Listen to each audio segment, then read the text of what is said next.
હે મહેમાન આવશે રે ભોળા દાદા ફાવશે રે એ જૂની વસ્તુ ના રૂપિયા ઘણા આવશે રે મહેમાન આવશે રે ભોળા દાદા ફાવશે રે ઓય બાપા ધીમે બોલ ને, વિદેશથી મહેમાન આવવાના ને એ બધાને ખબર પડી જાય. પણ કોઈને ખબર ન પડે ઈ હાટું તો આપડા મહેમાન ને આ વાડિયા બોલાવી છે નકર તો ઓલી વાડિયા મહેમાન ને ન બોલાવી. તોય દેખાડો બહુ ન કરતો, દિવાલ ને કાન હોય. પણ આપણે ક્યાં અહીંયા દિવાલ જ છે. ઓય બાપા તોય બહુ દેખાડો ન કરતો. એ હારું હે ભોળાન વાડીએ વિદેશ થી મહેમાન આવવાના? બોલો લ્યો, અમને કીધું નહીં તો જાણવું પડશે વિદેશ થી મહેમાન હુકામ આવવાના ઈ. હે ભોળા દાદા ટોપ કેટલા વેચવાની? 2.5 લાખ રૂપિયામાં. હા લ્યો બોલો, તોપ ના કઈ 2.5 લાખ રૂપિયા થોડા આવે? હવે આ કઈ જેવી તેવી તોપ થોડી છે, તને તો ખબર છે. આ ઈ હાસુ. આપણે મહેમાન આવે ને એને કેવું 2.5 લાખ રૂપિયામાં તોપ આપવાની છે, 2 લાખ સુધીમાં આપી દેવું. એ હારું. અને બાબલું? 50,000 રૂપિયામાં બાબલું દેવાનું છે. પણ આપણે તો બાબલું 5,000 રૂપિયામાં જ લાવ્યા થા. પણ એ તો તને ખબર છે, મને ખબર છે, વિદેશથી મહેમાન આવે એને ક્યાં ખબર છે. પણ વિદેશમાં આવા બાબલા નહીં મળતા હોય. બાબલા તો બધે મળે, પણ આપણે કહી દેવું આ જાદુઈ બાબલું છે. આ ઈ હાસુ.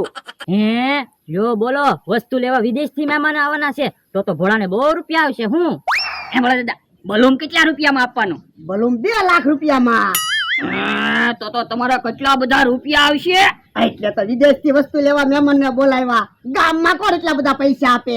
આ ઈ હાસુ. ભોળા દાદા ઘણના જેટલા રૂપિયા આવે ઈ મારા હો. કેમ? તો ઘણ તો મેં બનાવ્યો. આ તે ઘરના 200 રૂપિયા આવે. લ્યો બોલો, તમે બધી વસ્તુ બનાવી એના લાખો રૂપિયા આવે અને મેં ઘણ બનાવ્યો એના 100-200 રૂપિયા જ આવશે. હા, તે વસ્તુ બનાવી એના એટલા જ પૈસા આવે ને. પણ હું તે તમારી જેમ ખોટું બોલીને ડબલ પૈસામાં ઘણ વેચી દે જોયો. એ હારું બીજું હું. હે ભોળા પાસે 500 વીઘા જમીન છે અને નકામી વસ્તુના કેટલાય બધા પૈસા આવશે તો ભોળો બહુ પૈસા વાળો થઈ જવાનો. હું અરે કપડા ધોવાનું મશીન ને હેલિકોપ્ટર ને એવી કેટલી બધી વસ્તુ પડી. હાલો ને બધી વસ્તુ ગોઠવી દેવી તો ઝાઝા પૈસા તો આવે. પણ એટલે એટલી વસ્તુ ના દાદા પૈસા આવશે જ તે. પૈસા ખૂટી જાય પછી નકામી વસ્તુ લેવા પાછા મહેમાન ને બોલાવશું. એ હારું તો હાલો ઓલી વાડીએ ભાગવી. પણ ઓલી વાડીએ હું કામ જવું? તો મહેમાન તો કાલ આવવાના છે, ત્યાં સુધી ઓલી વાડીએ વ્યાજ આવી ને. ના રે ના, 2 દી આ વાડીએ જ રહેવાનું છે. કોક વસ્તુ લઈ ગયું હોય તો. હા મમરાભાઈ આવે. આ તો એને હાસુ ન કહેતો. એ હારું. હે ટોપ ને બાબલું ને હાથી ને બલૂમ ને એવું બધું કેમ ટેબલ ઉપર ગોઠવું? એ અમારે ઓલી વાડીએ ઓયડીમાં કલર કરવાનો છે ને એટલે. પણ ઈ વાડીએ તમારે કેટલી બધી જગ્યા પડી, બધી વસ્તુ બહાર ન મૂકી દેવાય. એમી છે ને આ વાડીએ વસ્તુ મૂકવી કે ઓલી વાડીએ મૂકવી, એમાં તમારે શું પૂછવાની જરૂર? પૂછવું તો પડે જ તે ને, હું તમારો ભાઈબંધ છું. એ તમે ભલા ભાઈબંધ હો, મારી વાડીએ 2 દી નો આવતા. જો બોલો તો 2 દી મારે ક્યાં ખાવું? અલ્યો 1000 રૂપિયા આપો, 2 દી ક્યાંક ફરવા વ્યા જા. હે 1000 રૂપિયા આપતા હોય તો હું 2 દી ફરવા આવ્યો જાઉં. વરડા હારું છું તમે મમરાભાઈ ને 1000 રૂપિયા આપી દીધા. આપણે 1000 રૂપિયા બલૂમ માંથી વધારે લઈ લેવું. હા હા. મમરા ઉભો રહે તો કઈ બાજુ ભાગ્યો? ભોળા દાદાએ 1000 રૂપિયા આપ્યા ને ફરવા ભાગ્યો. તને ખબર છે ભોળાએ 1000 રૂપિયા હુકામ આપ્યા? હા ફરવા. એ તને 1000 રૂપિયા આપીને કાઢી મૂક્યો, એને કેટલાય બધા રૂપિયા આવવાના છે ને એટલે. હે એને કેટલા બધા રૂપિયા ક્યાંથી આવવાના? એ ટેબલ ઉપર બધી વસ્તુ ગોઠવી ને ઈ બધી વસ્તુ લેવા વિદેશ થી મહેમાન આવવાના છે. હે એવું છે? હા એટલે તો હું કાળું ન હંતાઈ સાંભળું. હમણાં જોજે હું વાત થાય. જો બોલો મમરાભાઈ ને કાઢી મૂક્યા કે બકુલભાઈ આવ્યા? આ તો બકુડાને 1000 રૂપિયા આપીને કાઢી મૂકવી. એ હાસુ. જો બોલો, હું તો ઓલી વાડીએ ગયો તો આ વાડીએ વી આવ્યા. પણ એ આ વાડી કાઈ એમી વેચી નથી દીધી, મારી જ વાડી છે. એમી આ વાડી આવી તે. મેં બોલો દાદા વસ્તુ કેમ બધી ટેબલ ઉપર ગોઠવી? એ ઓલી વાડીએથી કોઈક વસ્તુ લઈ ન જાય ને એટલે એની વસ્તુ હારે લેતા આવ્યા. બાબલાનું ટી શર્ટ મસ્ત છે હો. બોલો દાદા મને આ ટી શર્ટ થોડાક દી પહેરવા જો ને. ના રે ના, ટી શર્ટ તો 50,000 રૂપિયાનું છે. હું સાનો મને બે ને. હે 50,000 નું ટી શર્ટ છે? એ જેટલાનું ટી શર્ટ હોય એટલાનું. તું 2 દી વાડીએ ન આવતો. જો બોલો 2 દી તો મારે કઈ કામ ના, હું તો હાવ નવીરો છું. 2 દી તો હું વાડી આવી જ તે બેહવા. અલે 1000 રૂપિયા તારે કાઈ કામ ન હોય ને તો 2 દી ક્યાંક ફરવા વયો જા. હે 1000 રૂપિયા આપી દીધા? વરડા બકુલભાઈ 1000 રૂપિયામાં માની તો ગયા. પણ તે એવું હું કામ કીધું 50,000 નું ટી શર્ટ છે એમ બકુડાને? પણ આપણે બાબલું 50,000 માં તો વેચવાનું છે. તોય બકુડાને કાઈ વાત ન કરાય. હા શું કે કાકા તમારું? બકુલભાઈ ને 1000 રૂપિયા આપીને કાઢી મૂક્યા તો હું કઈ થોડો ખોટું બોલું? હે કેમ અહીંયા હંતાઈ નું ભા? એ લાખોની વાત છે ને એટલે હંતાઈ સાંભળવી છે વી. એટલે એ ભોળા દાદાએ જે વસ્તુ ટેબલ ઉપર મૂકી છે ને એ બધી વસ્તુ લાખોમાં વેચાવાની છે. કોઈને કીધું? કાલે વિદેશથી મહેમાન આવવાના છે બધી વસ્તુ લેવા. હે એવું છે? હા યો બોલો, એટલે જ મને 1000 રૂપિયા આપીને કાઢી મૂક્યો. એટલે બકુલભાઈ તમને 1000 રૂપિયા આપીને કાઢી મૂક્યા અને મને 1000 રૂપિયા આપ્યા. મને જ કઈ ન મળ્યું. તો પણ ઉભા રહ્યો ને, તમને પૈસા મળે એવું કાક વિચારવી. એવું તો હું વિચારશું. વિદેશથી મહેમાન તો કાલ આવવાના ને, હા આજ આવે તો? પણ બકુલભાઈ આપણી પાસે ક્યાં મહેમાનનો કોન્ટેક્ટ નંબર છે ત્યાં આજ બોલાવશું. ઓર આવો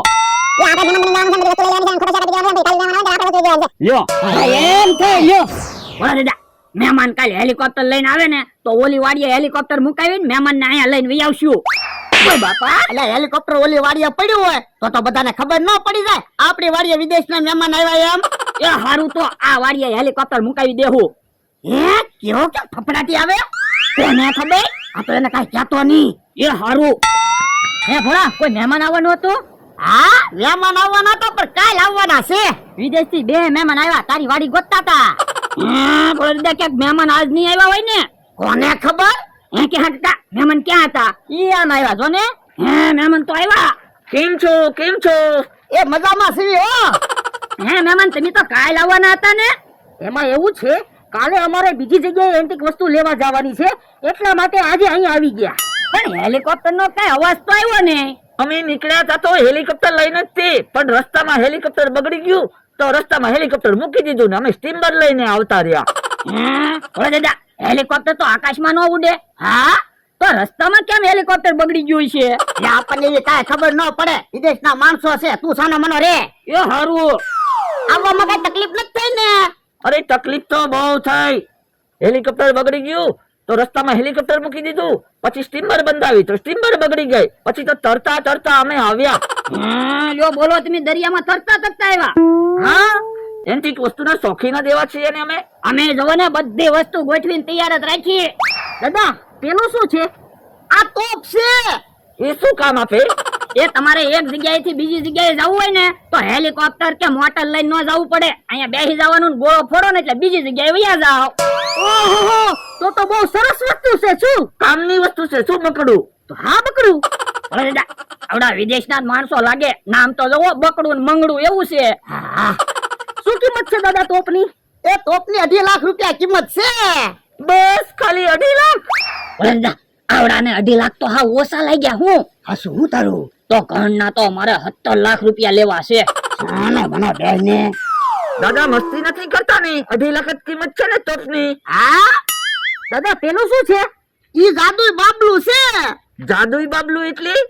એને જ્યાં બેહાડો ને એટલે બધાને એમ લાગે કે કોક બેઠું છે. એની શું કિંમત છે? એ 2.5 લાખ રૂપિયા.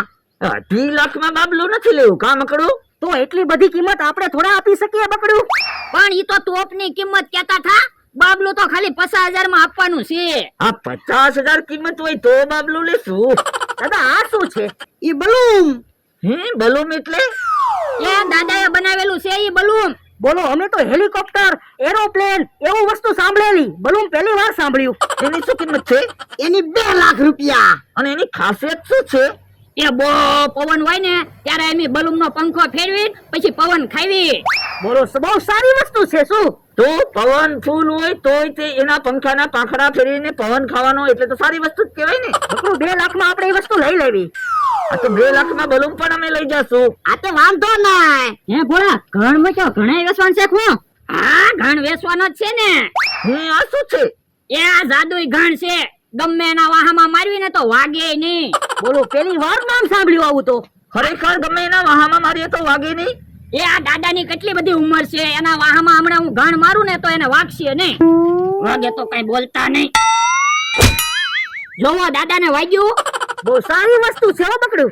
તો શું મકડું? દાદાને જોરથી વસ્તુ મારી તો દાદા એમ ન બોલ્યા. ઘણની શું કિંમત છે? એ ખાલી 17 લાખ રૂપિયા. બસ ખાલી 17 લાખ રૂપિયા? હા, બકડું આપણે ઘણ પણ લઈ લેવી. તો ટોટલ વસ્તુ અમને ગમી છે. બોલો કેટલા રૂપિયામાં દેવાની છે બધી વસ્તુ?